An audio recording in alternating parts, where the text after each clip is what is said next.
Hello and welcome to Personable, a podcast focused on speaking to the world's best, enabling you to become the best that you can be. My name is HarveyBracken-Smith, and today I'm honored to be joined by Nick Jenkins. Nick is the founder of Moonpig, the greeting card company which he sold in 2011 for £120 million.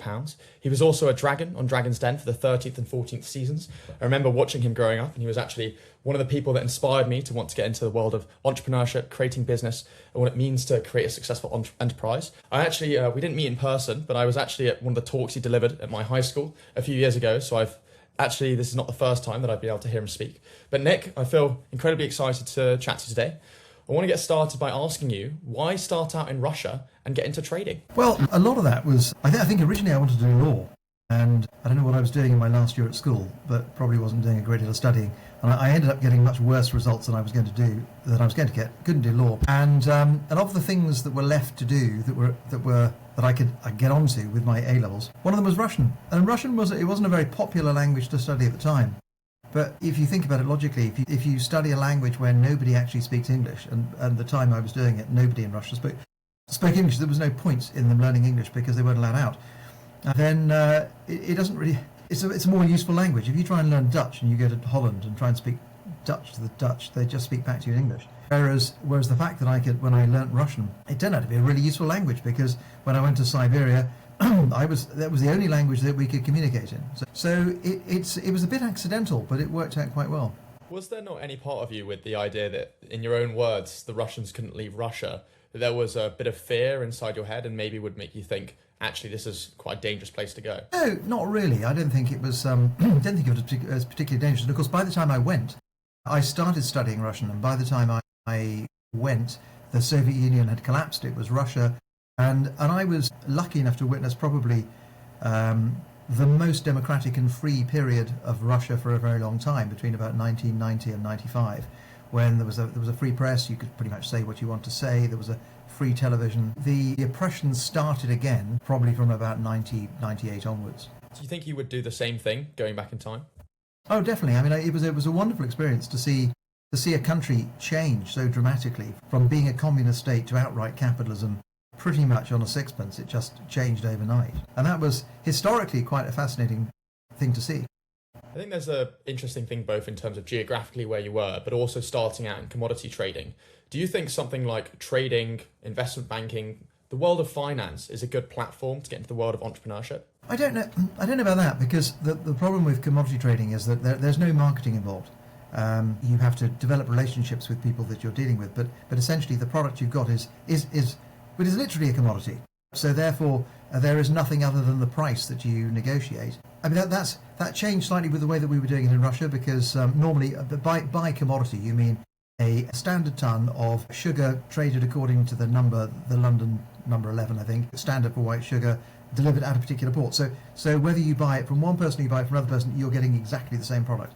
So then it really just comes down to developing relationships with the people that you're trading with. So you don't learn anything from commodity trading about marketing or some of the other finesses of business. So it was great. It was a wonderful way to see the developing world, because the first people to go into a chaotic country like Russia would be the commodity traders, because countries need commodities. They either have them to sell or they're buying them, and that has to go on regardless of how chaotic the country is. So it was useful for me to be able to give me access to Russia at that time.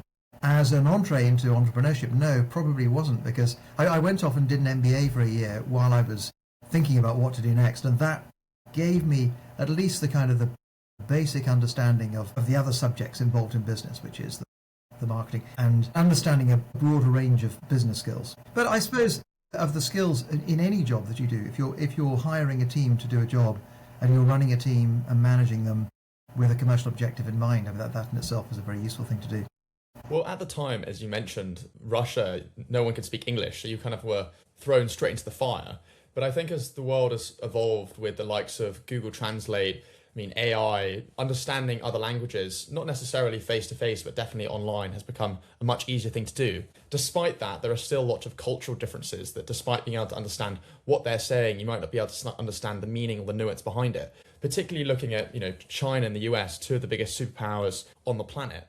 With the rise of nuclear weapons in the 1950s and beyond, there's been a situation in which it's not just about competing with the biggest countries on the planet, but actually collaborating with them. So in a society of increased globalization, with the US and China continuing to have to work together, not because they necessarily want to, but because they have to, how do you think the US and China, or any countries where they have different languages and cultural differences, can go about understanding each other in a way that, through the perspectives that you've been able to get in Russia? Well, the Chinese themselves have been very smart about the way that they, a lot of them send their children away to school in the UK. And I've seen that. My own daughter is at a school where we have a number of Chinese kids who arrive at the age of 6 and they don't speak a word of English. And by the age of 9, they can completely assimilate, not just linguistically, but also culturally. And that's an invaluable tool for them to be able to operate on an international platform without on the same level as anybody else. I'm very grateful that I was born in a country where English is the first language, so it didn't have to. But I also love learning other languages because I'm kind of embarrassed by the British lack of interest in other languages. I think it's a courtesy when you go to another country to be able to understand and communicate, basically.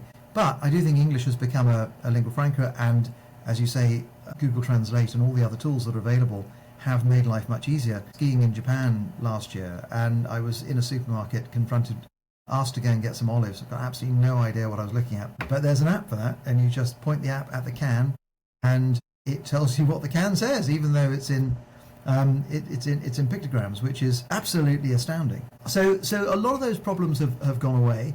That still doesn't mean to say you can communicate on a basic level. I still think that for people for whom English isn't the first language, it is very, very helpful to listen to music, watch films, watch television, and spend as much time in an English-speaking society, so they can operate on the same level as many of them do. And universities are probably 30% full of people for whom English is a second language, and they operate on an international level with no real allowance given for the fact that English is their second language. I feel like you've had, kind of going a step further on that point, quite a unique perspective in trading. I mean, trading is a career that I'm also pursuing for the start of my career and hopefully beyond, in that it's pretty perfectly competitive, in that a lot of the sell-side banks, in terms of what they're doing, are offering similar prices to hedge funds, institutions, in terms of what they're doing. So their key edge is in the relationships and advice that they're able to offer. But it's not just the point of being able to understand what they say. I mean, for example, with how you and I are relating right now, we're understanding what each other are saying. We're understanding both the backgrounds. I know what you're saying when you say where you live and what your upbringing, etc. But if you were to say the same places in Russia, I would probably have no idea what you're talking about. So how did you go about competing on a cultural standpoint with other Russians when you actually aren't from their same heritage? Well, the answer is there weren't any other Russians because who could do what I could do. And there was a gap of about 8 years where a Russian-speaking Westerner had a head start. And then very, very quickly, the Russians caught up very quickly. Their education system is brilliant. They're very smart. A lot of them, by probably about 6 years in, by 1997, 98, they were sending their children abroad to be educated. They were going to university abroad, and then they were coming back. And then by that point, they were assimilated. And I was never going to compete with a smart Russian operating in their own backyard. So I had a relative head start for about 5 or 6 years because I understood how the West worked. They didn't. I could speak 2 languages, and they didn't. But when you're confronted with somebody who is just as smart but is bilingual in 2 languages, and is operating in their first language, and they have a local knowledge of the country, you can't compete with that.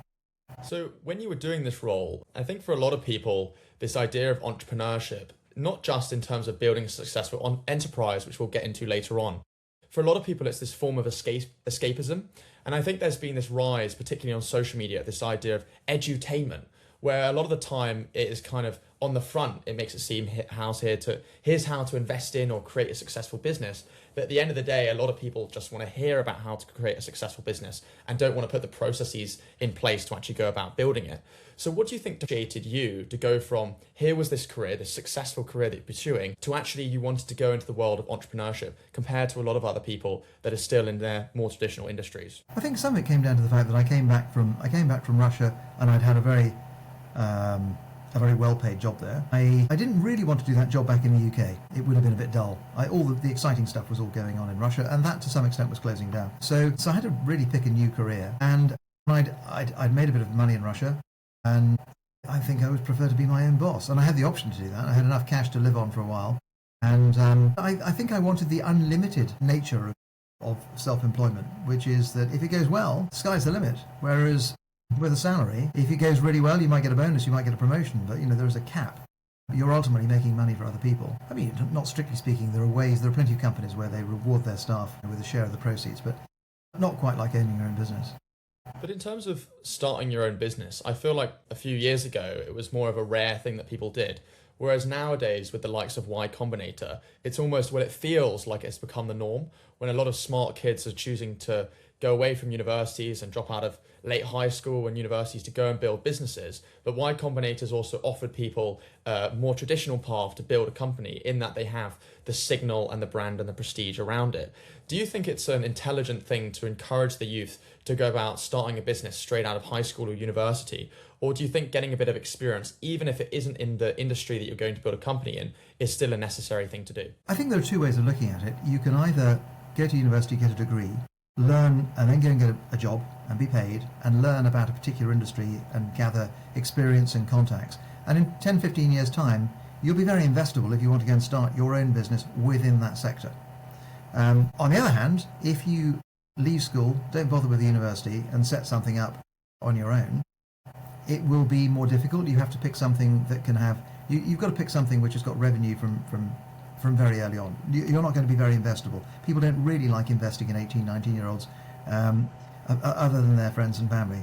And so if you pick a business, and there are plenty of them, where you can make revenue from day one, what you will be doing is learning how to run a business. And in a year or 2 years, you'll have tried lots of things and failed. And what I say when I go and speak at schools and at universities about entrepreneurship as a career is that if you start with nothing and you spend 2 years running a business and you end up with nothing financially, what you've got is 2 years experience of running a business, and you're no worse off than you were before. Whereas if you start when you're 40, when you've got a mortgage and you've got responsibilities to children, and you've got a lot more to lose and a lot more responsibility to other people. So there is a point when you're young when you can set up a business and you can risk so much more than you can when you're 40 or 50. And so why not give it a go? And then it comes down to choosing a business model, which is not necessarily, you don't have to be the next Google. What you have to be is something that you know is going to make revenue early on. And I remember when I was at university, there were plenty of people who made money on the side by organising parties, organised events. They did, one person had they sold roses, I think, at university. They went to restaurants, going around restaurants, a big arm of roses, and sold them one by one and made back. I mean, but it was all money up front.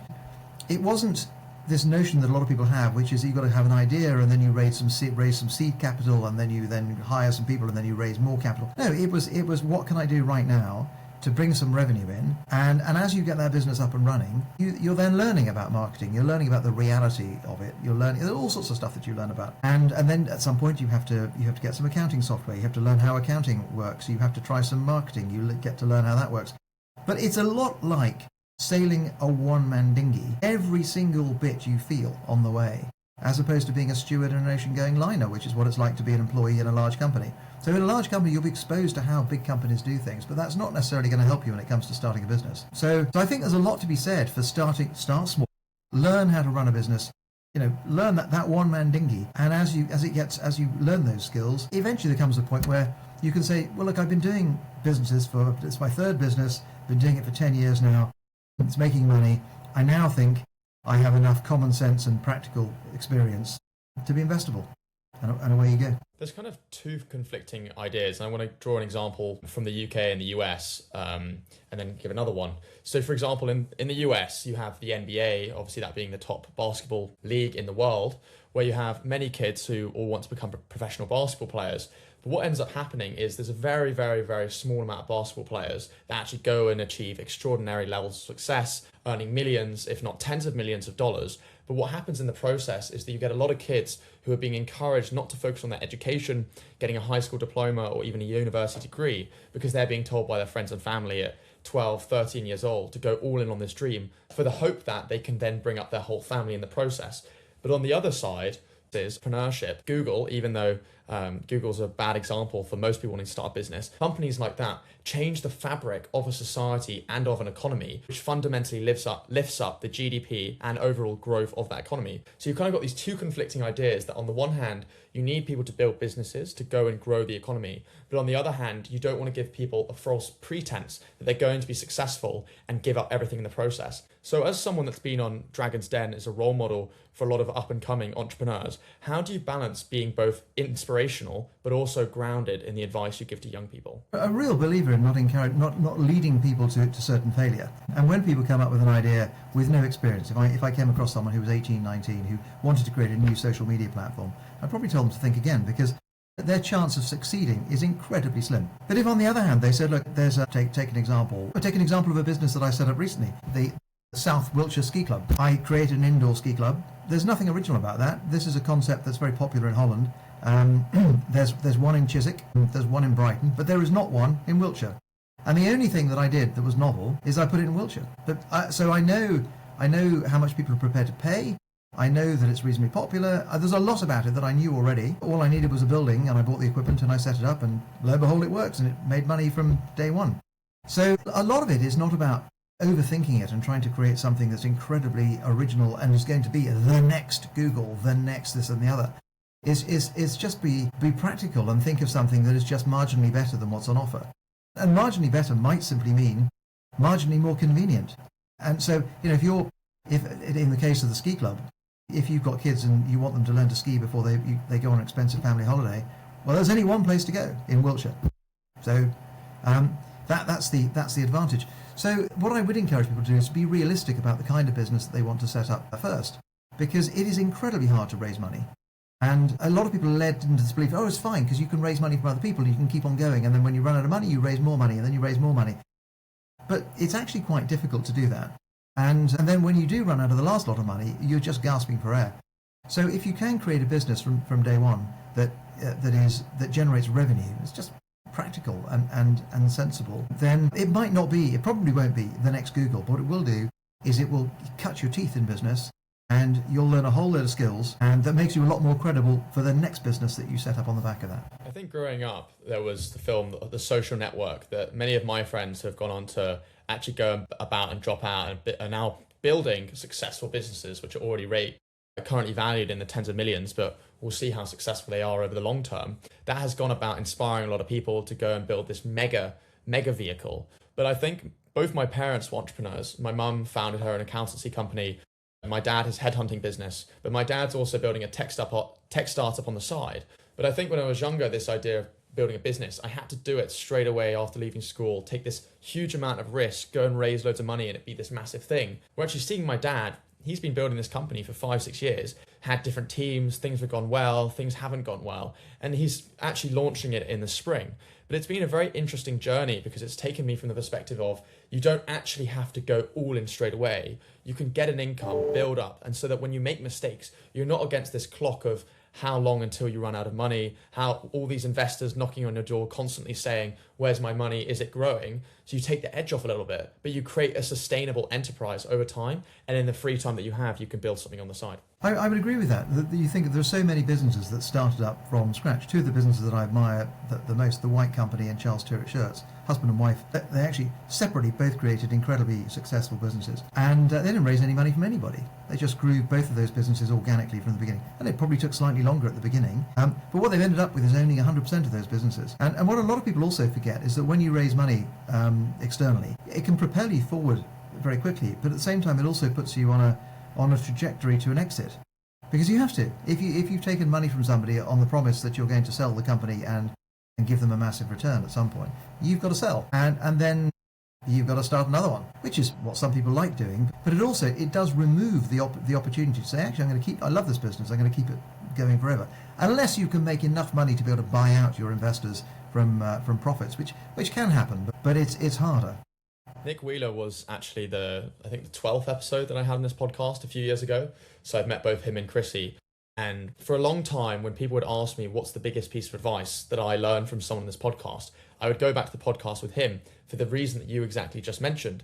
And the reason was, if you think about a VC firm and the power law, in which they are basically estimating of 25 investments, and these VC firms are investing in the likes of like Google, for example, they're basically making a bet that out of those 25 companies, one of those will be a fund returner. So one of those companies will get such a high valuation that it doesn't really matter what happens to the other companies. But if you look at that from like statistically, that means that the odds of one of those companies succeeding from an investment point of view is about 4%.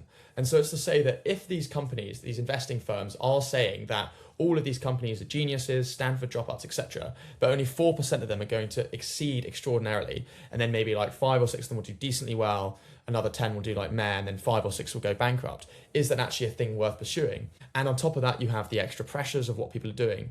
But what Nick was saying was that it doesn't matter what anyone else thinks I should or shouldn't be doing. And every time I make a mistake, instead of me going bankrupt, I can simply learn from that to take a slow and long approach where I'm learning 1% every year and take that for longevity. He's not going to get a $5-10 million payout within 5 years or even 10 years, but he's built this business worth hundreds of millions, if not billions, over a 30-year time horizon. Yeah, it's very true. And the other danger of taking money from external investors is that when they lose interest, and if your business is in the bottom quartile of their portfolio, when you need more money, they're just going to say, I'm sorry, but no, because you're in the bottom quartile of our performance-wise of our portfolio. So we can't support you anymore. Trying to raise money from other people when your main VC investor is not interested in putting any more money in is unbelievably difficult, because external investors look at this and think, well, hang on. So if this VC thought it was worthwhile and now no longer thinks it's worthwhile investing in, and they know the business really well because they've been involved and they've been on the board,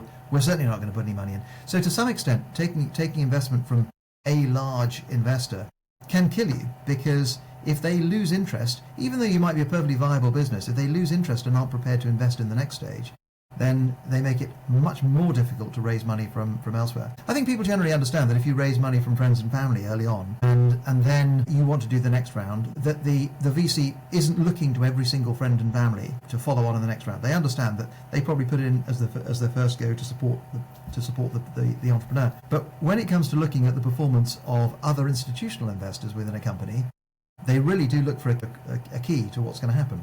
And sometimes you end up in a situation where you have to say to the VC, well, look, if you don't follow on, we're probably going to have to shut the doors.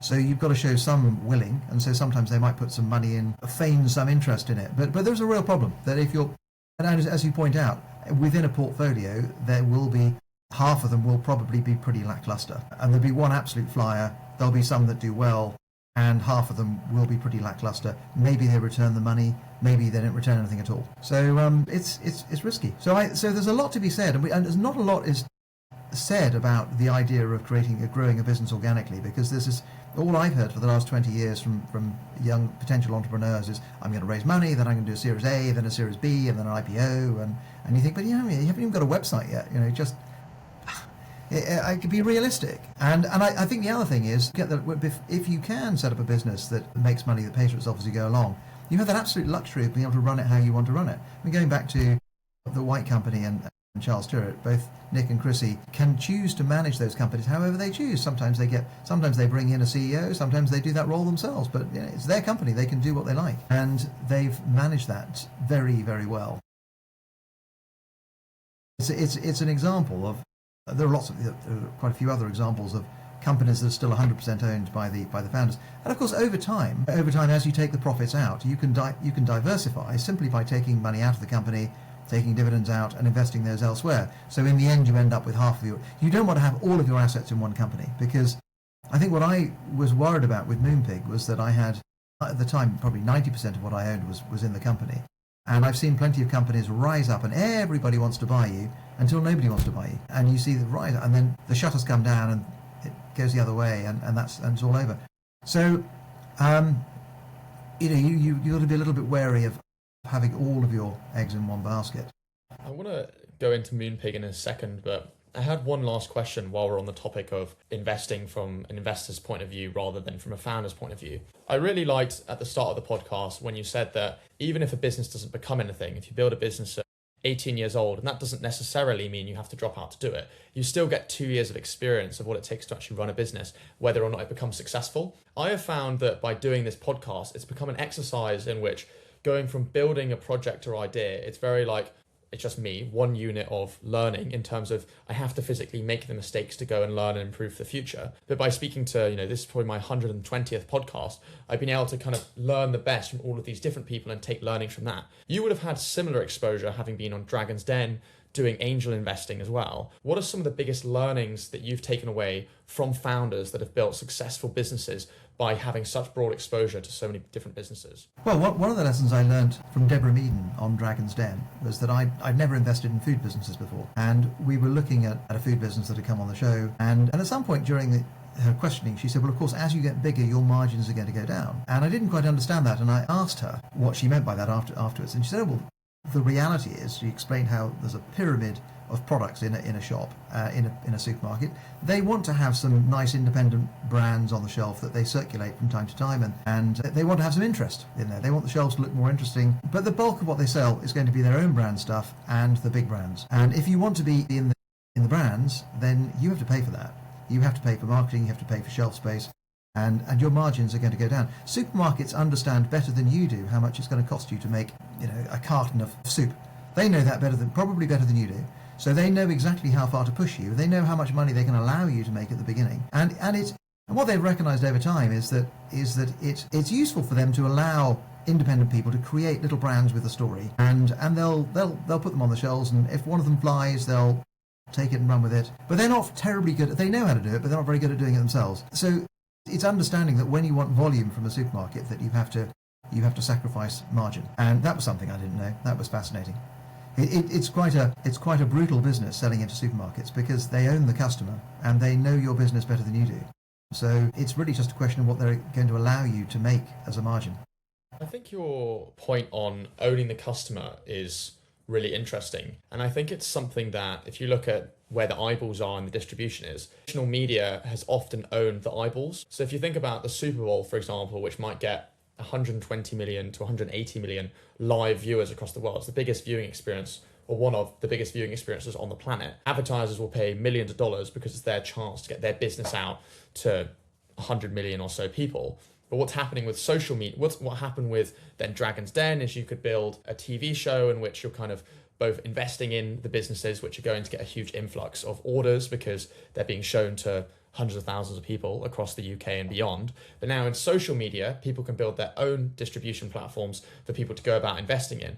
Did you realize at the time of Dragon's Den that you would be able to get so many eyeballs onto your products? What was sort of your thinking about that? Because I feel like social media has kind of become a new evolution of that over time. It's a slight evolution, but to some extent, if you want to drive traffic through social media by paying for advertising on social media, it's just another form of media, like television, and it'll have a cost of customer acquisition associated with it. When I was running Moonpig, we would regularly work out the average cost of customer acquisition for every different channel, and then we would we'd pick off the lowest hanging fruit, and we'd spend our money there, and then when the cost of customer acquisition through that channel rose, we would then move on to the next channel, and so on and so on.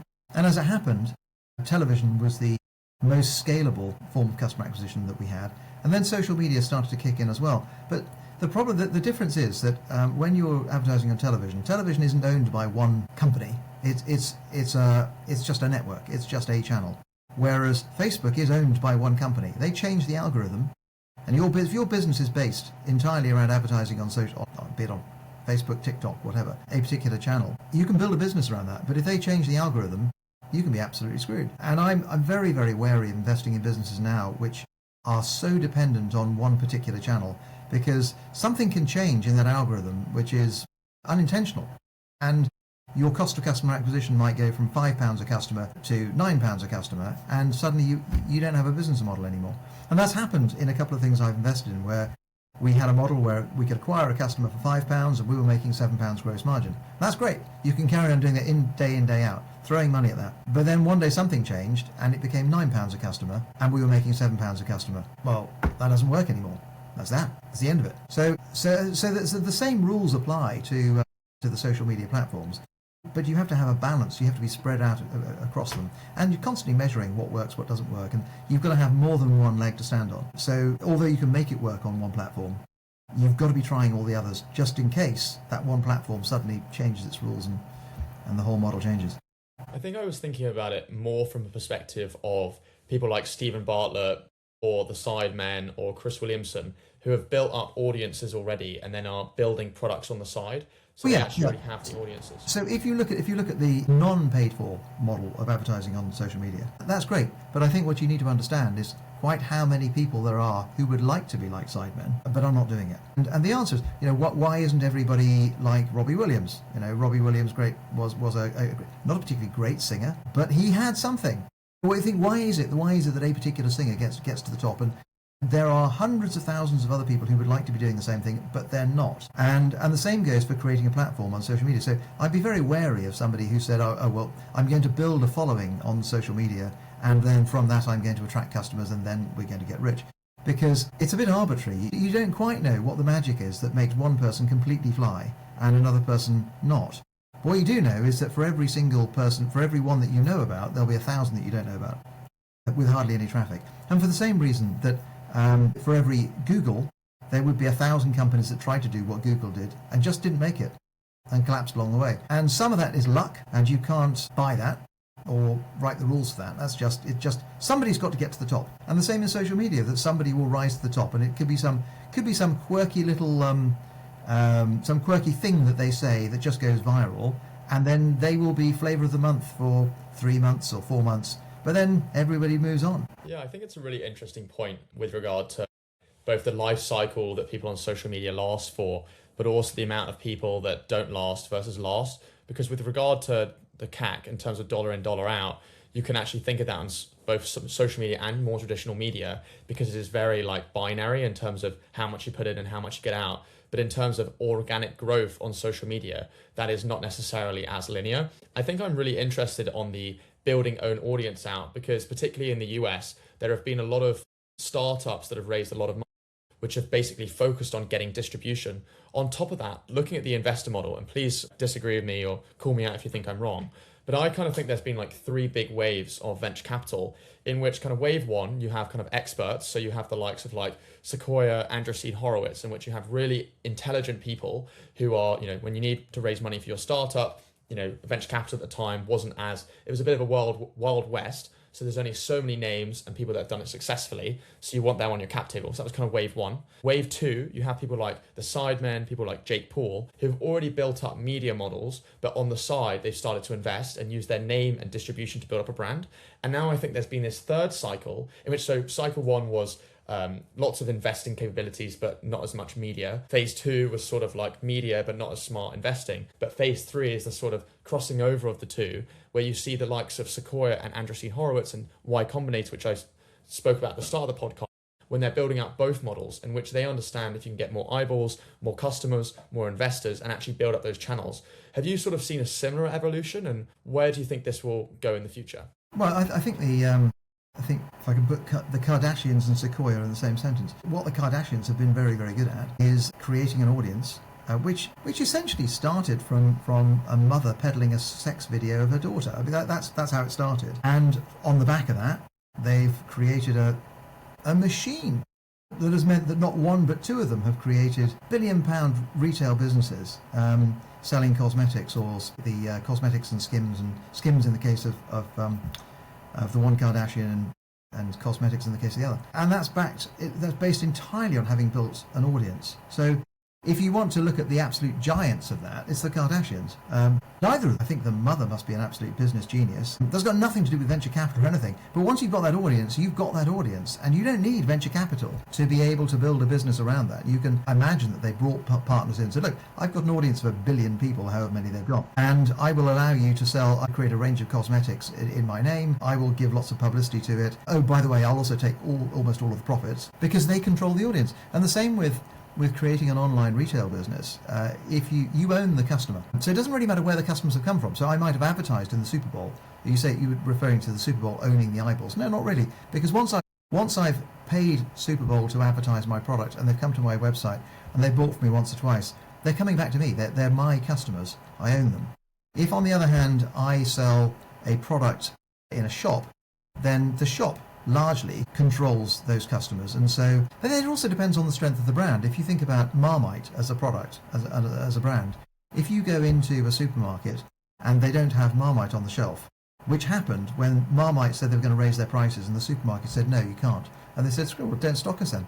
But what will happen is that someone will go from Sainsbury's and go to Tesco's to buy Marmite. But they won't do that to buy, there are certain brands that they will go across the street to go and buy it in another shop if it's not available. And then there are other products where you will simply think, well, I'm in Sainsbury's, I want some dried apricots. I don't really care where the dried apricots come from or which brand it is. I just want dried apricots, and you'll buy whatever's there.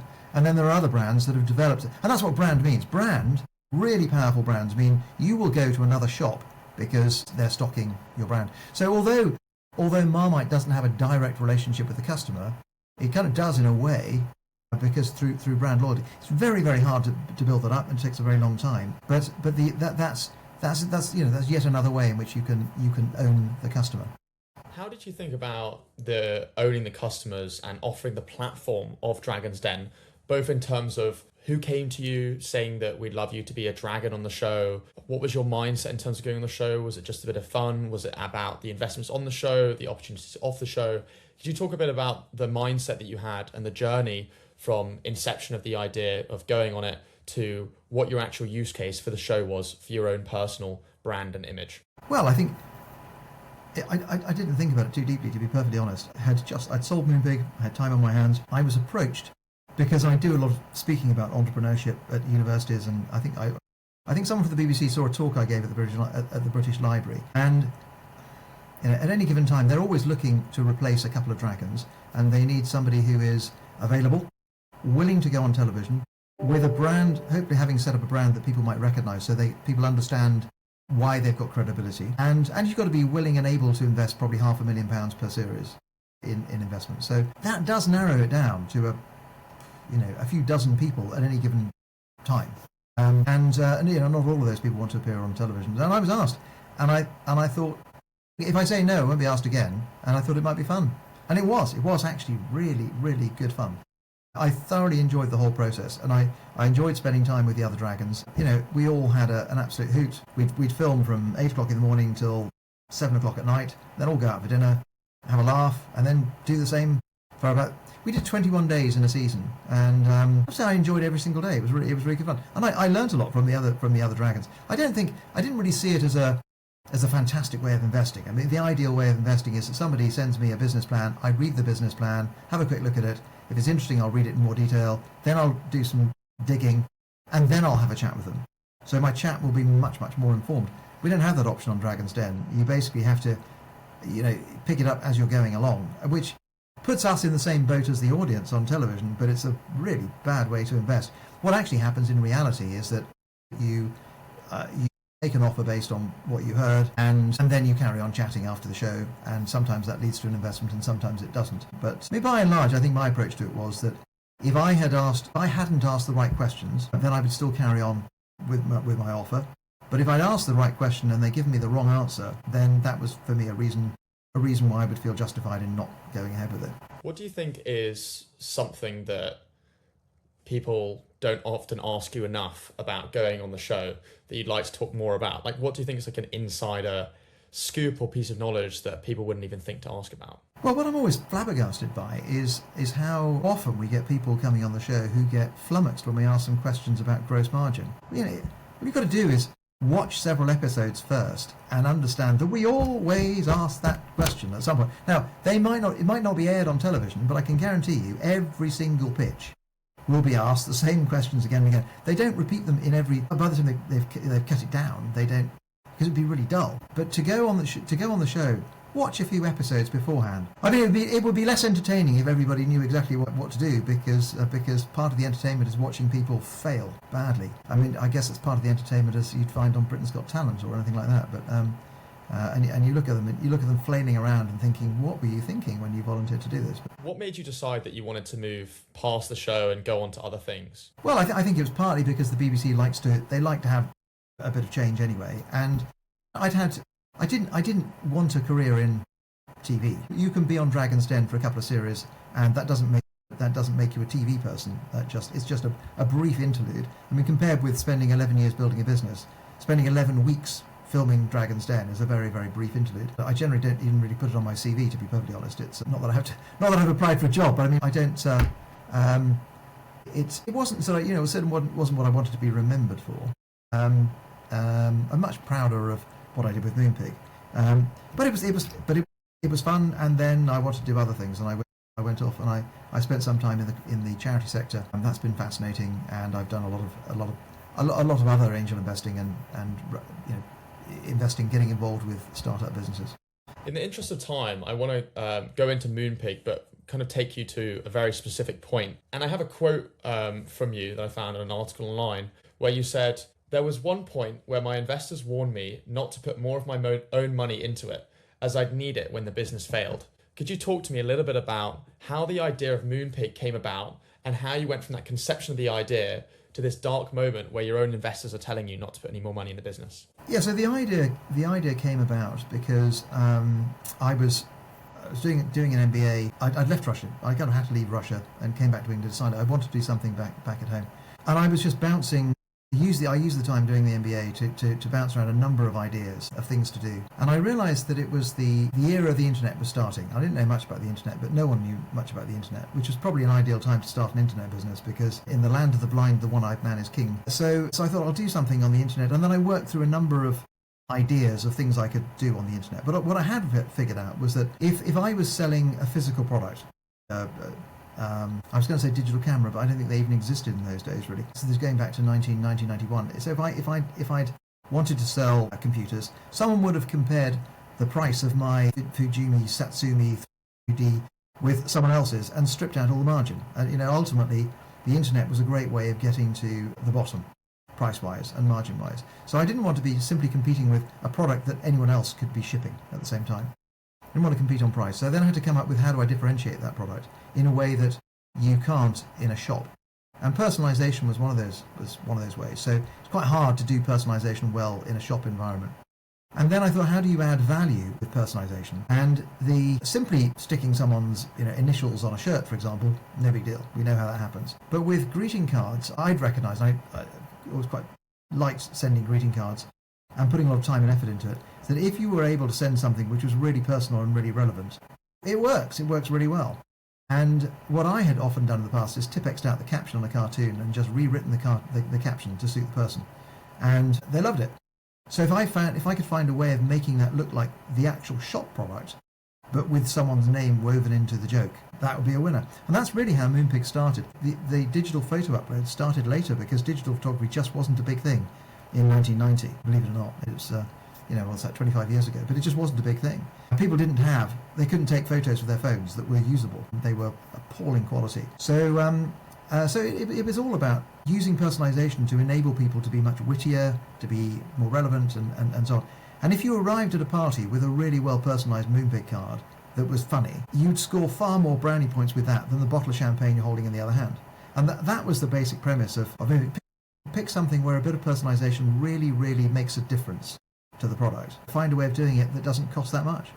A similarity between you and Nick Wheeler and Chrissy as well is that you all love the businesses that you created. Even how you're talking about Moonpig now, 14 years since you sold the business, it's very clear that you still loved creating it and what it became. Yeah. How did you find purpose after selling the business? Was there ever a part of you that wanted to keep going with it? It's a good question. To some extent, I could have carried on with Moonpig in that I didn't have any institutional investors. I had a lot of private investors, and we were paying very significant dividends every year. So my investors had said to me, apart from the time when they said, don't put any more money and we're not going to put any more money and this is all going to go horribly wrong, apart from that point, once things had started working and was making significant dividends, they said, look, we're relaxed. You can carry on just paying dividends and we can carry on forever running it for profit. To some extent, the British tax system is slightly biased towards selling a business, because if you sell a business, you pay capital gains tax on the proceeds. If you run it for profit, you end up paying 50% tax on the proceeds. And there's always a danger that you run it for profit, and then things just dry up. So I think part of the pressure was that I got a lot tied up in this, and it would be nice to move on. Also, I to some extent, I felt as though I had done everything that I could do with the business, and it was probably time for new management to come in with new fresh ideas and a fresh drive for it. So from that point of view, it was probably the right time to sell. And then the question is, yes, you have to create a new meaning in life. You certainly can't retire. I was 42 when I sold Moonpig. You can't retire at 42. I spent some time in the charity sector running a charity, which was fascinating, and it was a totally new career and educated me and took me in a direction that I hadn't been in before. And I've done a lot of investing in other companies, and I've been exposed. I've had the time, not running Moonpig, I've had the time to get involved in a whole variety of sustainable energy businesses and other tech businesses, a variety of different stuff that I wouldn't have been able to do before. So, but there's always that issue. It's the other thing to realize is that if you have a particularly successful business, you might not be able to replicate that. Just because you've done it once, there's no guarantee that you're going to catch a wave in the same way again. And there's certainly no guarantee that you're going to be able to better it. So I think if you leave with the idea of, right, that was number one, number two is going to be better, you might end up being very, very disappointed. There are plenty of entrepreneurs who've made one fortune and then basically blown the rest trying to create the next one. I want to ask you one final question. I ask this to every guest on Personable. Is what is one thing that you would want a listener to take away from this episode? I think it's one thing I want to say. I think is an important message, which is that entrepreneurship as a career is a very valid career choice. People always think of it as being very risky, being an entrepreneur.